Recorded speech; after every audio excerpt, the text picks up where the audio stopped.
And today, again, the very exciting list of speakers is there. And we start the first day's session with none other than Professor K Vijay Raghvan, sir. He has been formerly Principal Scientific Advisor to the Government of India. He has been a Bachelor of Technology Education in Chemical Engineering from IIT Kanpur. He completed his doctoral work in 1983 in the field of molecular biology, and he has been instrumental in establishing the National Center for Biological Sciences in Bangalore, where he was subsequently its director. And he has also served the prestigious Department of Biotechnology, Government of India, for good 5 years as its secretary. He has held so many leadership positions in the field of advanced research in this country, and that is what we are seeing the fruits of it during the last few years. Large number of research, large number of startups, and so many activities are going on, particularly in this area. And our Prime Minister, sir, has also added to the slogan of Jai Jawan, Jai Kisan, and Jai Vigyan by adding Jai Anusandhan. So let's all join in this very important journey of innovations and research in our country. Professor Vijay Raghvan, sir, is here with us to tell us about his various attributes, particularly which he actually would like to share with us as far as leadership qualities are concerned. All of us, even as academicians or researchers, need to have some leadership qualities so that we not only do research, we also guide our peers and our subordinates, our students, teachers, so that they take up research to great heights in this country. And we would also like to know the various points which you would like to emphasize so that we can contribute more and more to the research in our country. Over to Professor Vijay Raghvan, sir, please. Yeah, I think you are muted, very much, sir. Sandra. Yeah. It's a very generous introduction, and I'm really very happy to be here today, albeit virtually, at this leadership workshop conducted by the National Association, the National Academy of Medical Sciences. It's also wonderful to see such distinguished colleagues in the room covering many disciplines, coming from many places. And I know that seeing you all, our health is in safe hands. Now, the topic is about leadership, and let me, split it into two components where I'll give a very brief outline, and then I'll be happy to take questions.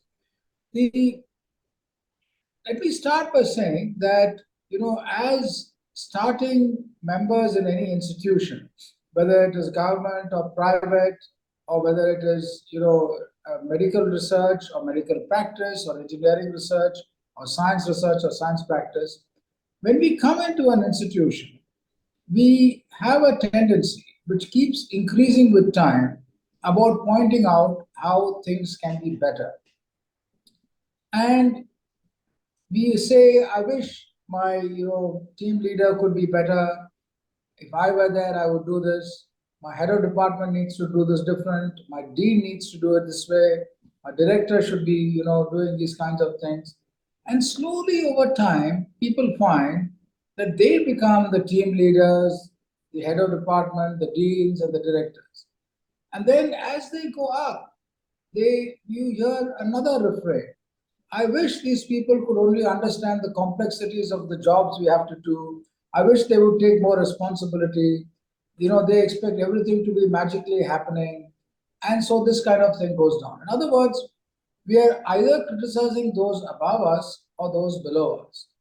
And this has, by the way, without any doubt, a great element of truth and fact in it. It is not that this is an imaginary thing to do. But it brings out three different aspects: institutional process, institutional culture, and the third part is that the answer to the problem is not the solution to a problem. So if you have an answer to a question, you can say what needs to be done, and you would say reform the institution. That's an answer, but it's a trivial answer. The solution to the problem is much more complex because you have to deal with legacy issues, what is there, what is not there, funding, external issues, internal issues, and so on. So, leadership is something which we expect from others, but when we take it up, we give extenuating reasons on why our hands are tied in different ways. Now, okay, that's the way it is. How do we go out of it? What are the solutions? The solutions are slightly easy to see, but they're difficult to implement. And they're easy to see in a simple way is if you look around us and if you look at institutions and departments all over the country, which have the same kinds of external pressures and compunctions and the same kind of internal problems, yet we find some places run much better than the other. Then we go and look a little closer at why these places run a little better than the other. And then we find that there was 5, 10, 15, 20, 30 years ago, a person who started setting up that department or that institution, who put in place high standards of process and culture, which is not so easy to destroy. In many places, it takes a long time to destroy it. So you see vestiges of that greatness in many institutions. So that is one way some places are better, right? You might have a great institution, let us say AIMS Delhi, set up in a manner which was absolutely fantastic. And despite all the pressures of the day, those cultural processes remain. Several of the new aims have a big challenge. Being set up with speed, they have to develop that culture and processes. So one is, important at the time of setting up. Second, if you look at within institutions, even more recent or later, previously old institutions, it doesn't matter. Some departments do well. And that comes because, despite all the constraints, there are two things which happen. There are either individuals who've taken on leadership responsibilities, or several others in the department take on collectively the responsibility. And this is very important to see.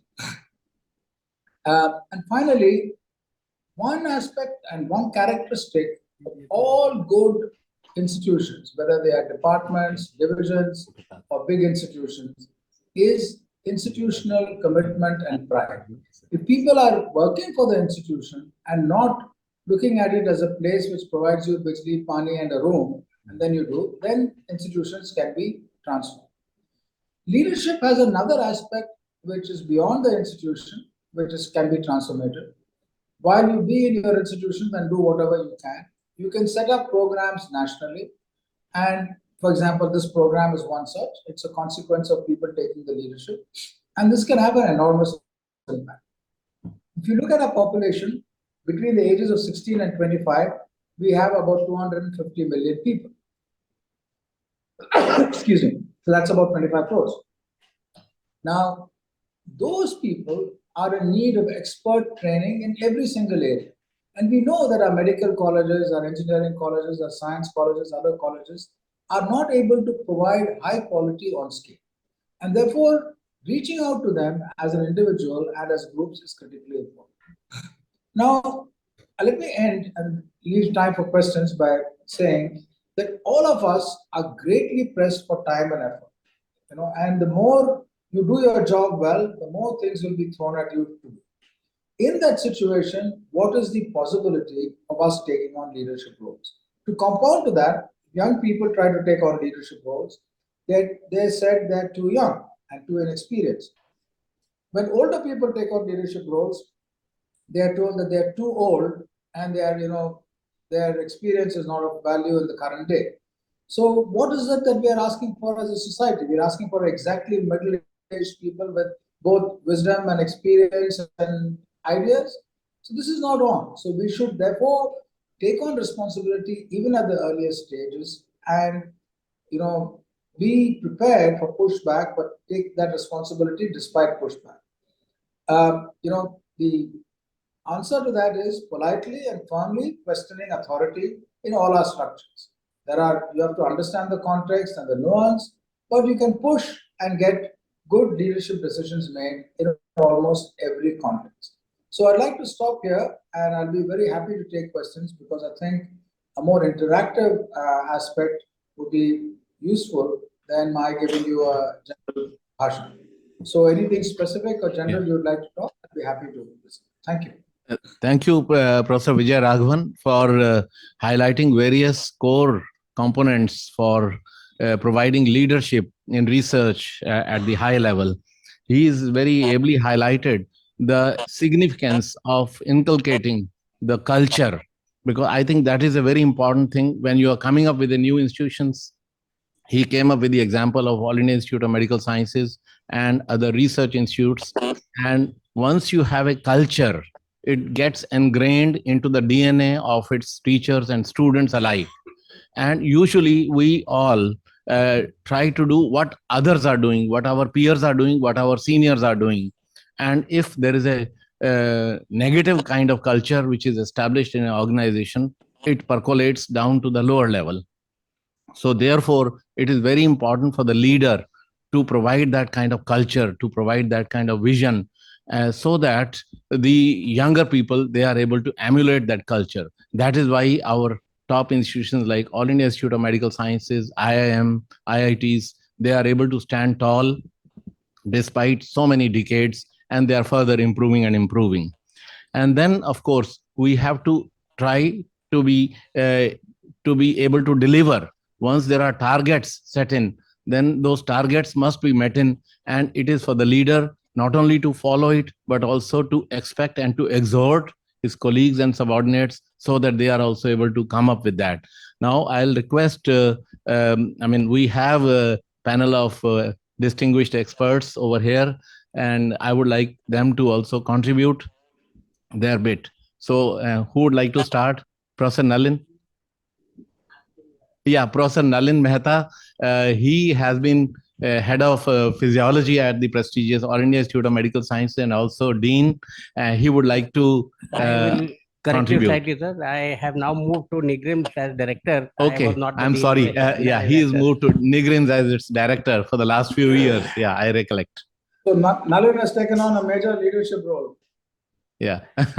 Thank you so much, Vijay. Now, a quick question.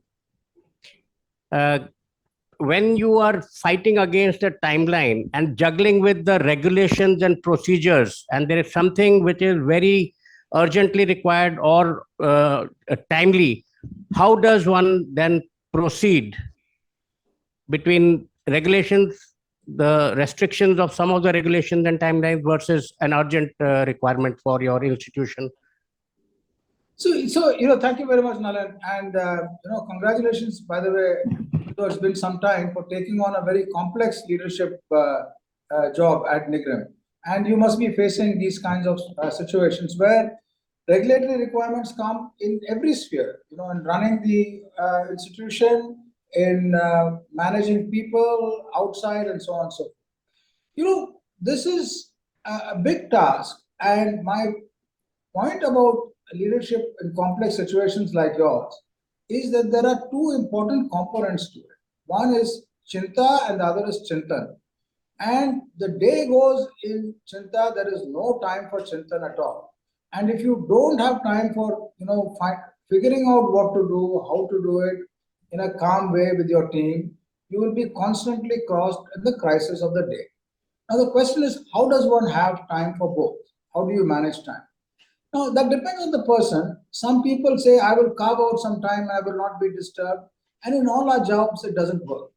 The only way you can manage this is to realize that this is the problem, partition your hard drive, and do both in a parallel processing. Now, for that to be effective, what you need are one or two deputies who you can rely on, very effective and reliable people who will then carry out these tasks. Now, as far as regulation goes, the simple challenge is the following. Regulations will be both which are already there and surprising new ones which will come. You need to have a documentation capacity within the institution so that you both have responses ready to current regulation as well as be prepared for potential new regulation which can come. And third, have a logging mechanism where you give feedback to the regulators about unreasonable regulations and how to change it. These three things, institutions which have them also require powerful people who can execute them inside and to feedback outside. So it is not an easy task, I agree. I'm not giving an easy solution. But this the institution has to absorb and take it forward. Otherwise, you get swamped in the crisis of the day, and deans and directors, before they know it, their term is over, and they wonder, what has happened. Thank you. Thank you so much. Professor Raghvan. Anyone else would like to give his experiences about this? Yeah, Professor Arora, Professor R.V. Kumar. Yeah, kindly circulate the mic. Yeah, please. Briefly tell about yourself before you answer. Yeah, mic, please.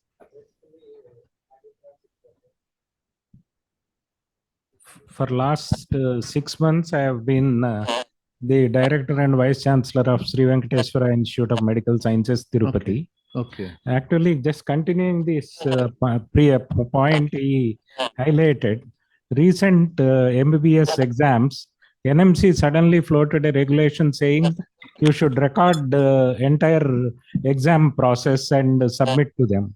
With 10 places, almost 8-hour exam for 1 week. Then we represented to them that it's okay, we'll regulate and submit, but it will take a few years for you to go through the entire footage across the country in all medical colleges. Then they said, you come back with the 10-minute video per subject, and then they've toned it down. So whenever such regulations come, it's also important to give our feedback to the regulators so that appropriate changes can take place. Yeah, I think you are right. We'll have Professor Gangadhar and also Professor Oza during the next sessions. So we will definitely ask them as to what is the mechanism that they are suggesting. But I personally feel that, having too much of regulation, over management is not really in the interest of advancing academics and research. Once you have made sure that the person who is sitting on the top in a university at the level of vice chancellor and subsequently deans, their selection has been made in the right earnest and after due diligence, then you should try and leave the things to them, because universities are supposed to be autonomous organizations, and once you have chosen the right person, then you should leave the things to them and expect that they will be doing the right kind of jobs. Of course, there have to be checks and balances mechanism also should be in place so that you can intermittently check. But checking everything, micromanaging everything in all the 700 medical colleges from the central level, it is certainly not going to be possible. You can definitely put a fright in the minds of people, and then maybe under that fright, they will probably make sure that things are followed. But if you have to do something in academics or research, you cannot really work under fear and then deliver. It has to come from within. And that will happen only when you give a little more academic and research freedom to the people. That is what I personally feel. Yes, sir. Professor Saurabh Varshne, sir. He is director of AIMS. Please introduce yourself, sir. Yeah, Mike. Sir, very good morning to all, sir. Thanks for the opportunity. So in the continuity, what Professor Mehta has started the discussion. A little louder, please. So many times it happens that there is a situation or a crisis management in leadership where you are told by your subordinates that there is no rule so which can be done. I think, sir, rules are only a frame that you have to work in a normal situation within that frame. And I think administration as a leader, an institute head, is beyond those rules. That is a wisdom. Wisdom, I mean here that many times we have also faced situation where there are not exact rules to explain, but situation is there, we have to act. So you have to use your wisdom, your integrity, necessity, requirement is to be justified, noted down. And we have faced this being a new student. We are just new students. So we started 3 years back. Almost every week we have a challenge with, they come to me that there is no rule. So we sit down, we sit with the administration, with the finance in my office, we discuss this is to be done. Now there is no rule, we have to justify. And we had 3 audits, 2 audit queries were there, we answered, it was accepted. Because we have to use the wisdom there and the necessity to be noted. We cannot bypass the rule, I agree, because rule, nobody is above rule. But there will be our Constitution of India has been amended so many times. In COVID, we saw that Government of India flexed so many rules which were never expected, they will be flexing. So it is need-based requirement in administration where your wisdom is equally important as the rule follow. That is what I fully agree. I mean, Sure, sir. if there was no scope of flexibility Yes, sir. and a little bit of, Sir, changes, So then COVID is a the practical example. universities will The be government best of managed India by flexed so computers. many rules, so many flexibilities in procurements, recruitments, in supplies, in leaves. So many flexibilities were given by government of India. They were all wisdom decisions. There were no rules for that at that time. Yeah. Thank you, sir. Okay, thank you very much. Anyone else? Yeah, Professor A.K. Jain. He has earlier been principal at University College of Medical Sciences and a professor of orthopedics. Thank you. Actually, we have to look at the other side as well, as far as the guidelines, regulations. See, we have a wide spectrum of institutions. Some of them the top-notch institution, which we discuss all the time.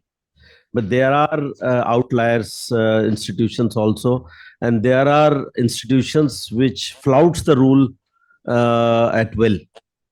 So probably these regulations come keeping those institutions in mind, so that those institutions can be brought to the record and their performance can be brought to the record. And the objections and the problems come from the institution because they are doing the correct thing in the right manner and we want some freedom. So maybe I think something has to be thought about by the policy makers, by the regulation makers, that how to create a middle path among these two kind of sets of institutions. Thank you. Thank you, Professor Jain. Okay. Yeah. Dr. Gaikwad, please. Yeah, Dr. Gaikwad, please. Yeah. Good morning to all of you. So the recent triple train tragedy was held in Bhubaneswar, Baleswar, Orissa. And out of the blue, or the second day, we got to know that at AIIMS Bhubaneswar, we will be receiving 160 dead bodies from that triple train collision. And Triple? train accident was Train accident. last Okay. June. Yeah. Baleswar. So mortuary is a very small place as such in our institute, but our dissection hall of anatomy department, that was to be vacated so that 160 dead bodies to be kept in that area and the relatives can go along to identify the bodies. So our administration and MS directors are very cooperative to give us all the, I would say, the things needed so that everything could be in place. And that because of the support of the head of the institute and the MS, we could do that possible in our department. Thank you, sir. Thank you. Any last minute, any other question, comments? Well, if none, then I take this opportunity to thank Professor Vijay Raghvan, sir, for his very illuminating talk. Thank you very much, sir. Thanks. Thank you very, very much. I'll put my video off and I'll be happy to stay on and listen to my other colleagues in this panel. Okay, so nice. Thank you very much. Yeah. Thank you very Kindly much. continue. So,